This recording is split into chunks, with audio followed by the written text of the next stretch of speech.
Mr. President, Wall Street analysts have coined a new term called the taco trade. They're saying Trump always chickens out on your tariff threats, and that's why markets are higher this week. What's your response to that? I kick out? Chicken out. Oh, isn't that nice? Chicken out. I've never heard that. You mean because I reduced China from 145% that I set down to 100 and then down to another number? And I said you have to open up your whole country. And because I gave the European Union a 50% tax tariff, and they called up and they said, please, let's meet right now. Please, let's meet right now. And I said, okay, I'll give you till June 9. I actually asked them, I said, what's the date? Because they weren't willing to meet. And after I did what I did, they said, we'll meet anytime you want. And we have an end date of July 9th. You call that chickening out? 6 months ago, this country was stone cold dead.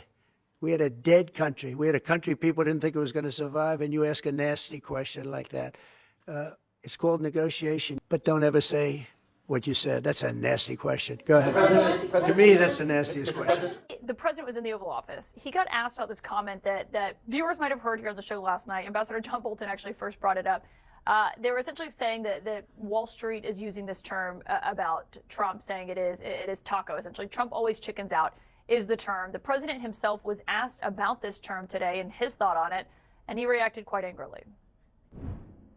Wall Street analysts have coined a new term called the taco trade. They're saying Trump always chickens out on your tariff threats, and that's why markets are higher this week. What's your response to that? I kick out? Chicken out. Oh, isn't that nice? Chicken out. I've never heard that. We have the hottest country in the world right now. 6 months ago, this country was stone cold dead. We had a dead country. We had a country people didn't think it was going to survive. And you ask a nasty question like that. It's called negotiation. Don't ever say what you said. That's a nasty question. Go ahead. To me, that's the nastiest question. It wasn't the reporter who came up with that term, but instead it was the Financial Times commentator who joins me now, Robert Armstrong, who came up with this term taco trade. And it's great to have you here. I mean, what did you make of the president's response to your term? Well, first, I was sort of knocked over that something that I'd said in my newsletter at the Financial Times to kind of just capture a little aspect of this moment made its way to the White House. But I think the president's response was very telling. The phrase hit a nerve with him because, of course, the facts support the taco thesis, whether it's been on electronics early on or the high tariffs on China or the Liberation Day reciprocal tariffs, or most recently, the high tariffs on Europe. Trump talks big, blows his trumpet, makes a huge fuss, and before negotiations even begin, before he's even made contact with reality, he backs off. And correspondingly, the markets panic at first, then he backs off and markets bounce right up again. And it's just undeniable that this is part of the pattern of markets and this administration. So when he says it's just a negotiating tactic, you disagree? I mean, of course, there's no evidence that starting with these outrageous expectations has bought him anything. And the way you can see that is that he's come down before the other side has. It's like he sees the response of the bond market or the stock market, or he sees his popularity ratings, and that's what makes him back off. It's not the Chinese or the Europeans that are that he's won some concessions from. That simply isn't happening. What's your reaction to this ruling from this court tonight, essentially bringing most of his tariffs and the most impactful ones that they have counted on to virtually a halt?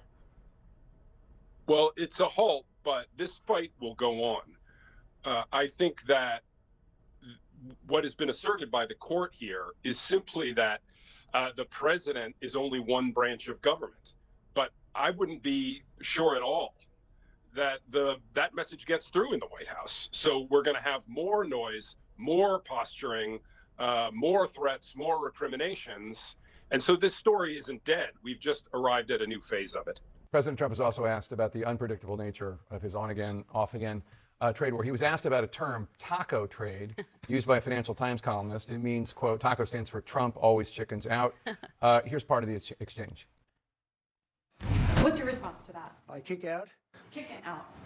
Oh, isn't that nice? Chicken out. I've never heard that because I gave the European Union a 50% tax tariff, And they called up and they said, please, let's meet right now. Please, let's meet right now. We had a dead country. We had a country people didn't think it was going to survive. And you ask a nasty question like that. It's called negotiation. What do you think, Gretchen?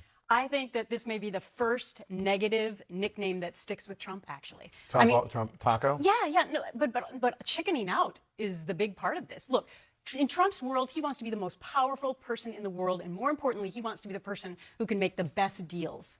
If this actually sticks to him, and he actually is chickening out on tariffs, and that becomes a reputation, that's something he won't want to wake up to every morning. No, what he thinks is, his argument is, look, I make a tough offer, and then they counter, and then I back off, and that's just negotiation. I'm not chickening out, but it certainly got under his skin. It definitely got under his skin. And look, I mean, he will always come back to the fact that he's making deals, he's negotiating, and this is what he's going to stick to. And good for him for always coming back to his central message.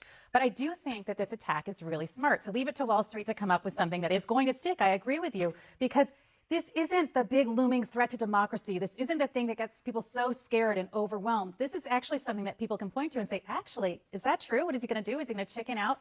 It's very similar to when Walz called Vance and other Republicans weird. It's that kind of thing that sticks, that makes a problem solvable, that doesn't make it so overwhelming that you can't deal with it. I think it's a really, really smart attack on him, and I think he at least responded to it in a very, very positive way. I think getting back to his negotiating and his deals and what he always does and what he's known for. But I'm with you, Gretchen. I think it's going to stick. Out front tonight, taco. So what does taco stand for? It stands for Trump always chickens out. It is an acronym that today got a lot of talk on Wall Street to describe Trump's tariff behavior. And so, as that was all making the rounds and people are talking about it, Trump's with reporters in the White House, and a reporter asks Trump to his face what he thinks about taco and tariffs. Wall Street analysts have coined a new term called the taco trade. They're saying Trump always chickens out on your tariff threats, and that's why markets are higher this week. What's your response to that? I kick out? Chicken out. Oh, isn't that nice? Chicken out. I've never heard that. We had a dead country. We had a country people didn't think it was going to survive, and you ask a nasty question like that. It's called negotiation.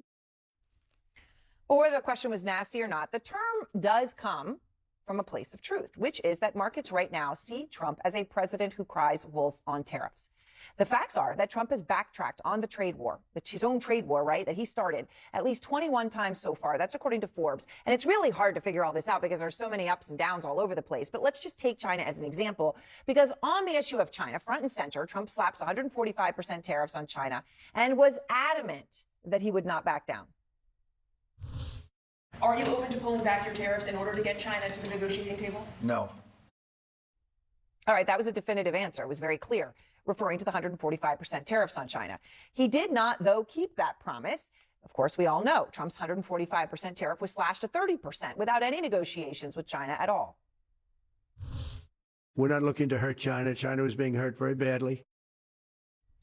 He didn't get anything in return from China as of yet. But what he did get each and every time he backed down or flip-flopped on tariffs, whether it was Europe or Vietnam or you name it, was a boost in markets, which is why Wall Street talks about it and may explain their nickname taco. And I'm sorry, we couldn't resist this. You got to have some humor. It's not the sort of taco that he likes, which of course is a taco bowl seen here from a post on Cinco de Mayo. So we know he's a taco eater, but doesn't like to be called one.